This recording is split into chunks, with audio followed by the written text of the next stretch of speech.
Christian does a really good job of making me aware, no pun intended, on the wins outside of a scale. So I think what changed first, within the first few weeks, I think I noticed my energy levels were better. That was huge. I think that as much as I was happy that weight was moving and I was starting to gain strength, I think it was the wins outside of the workouts that were really good. And I think that helped me mentally, and I think it made me a better analyst outside of the gym. It made me, I felt better. I was sleeping better. Just felt like I was moving more. And I think that the energy levels was the first thing that changed. Well before the physique, adding numbers to the barbell, I think it was definitely the energy levels that changed first. What surprised me? You know what I think was the most surprising thing, especially in the beginning, was how much your body can change, but the scale didn't. And I still go through periods like that where the scale won't move, but I'll feel better. Things fit better. That t-shirt is, looser in the right places, but then tighter in others. And I think that, I know it's a bit cliched, but the scale doesn't tell the whole story. I think that I have to still remind myself of that, and awareness does a really good job of,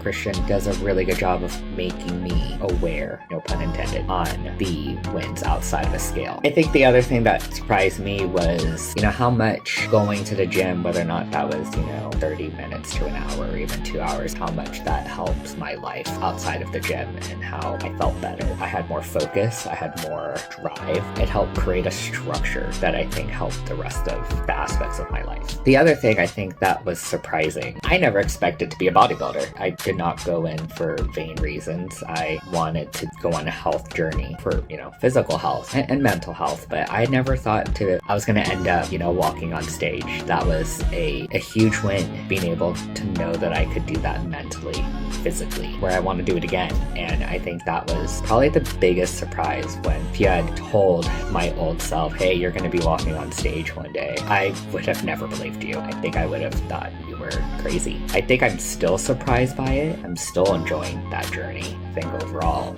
it's not just a destination in terms of fitness. It's, how it evolves and how it fits into your life. That's probably one of the biggest, if not the biggest surprise of this entire journey.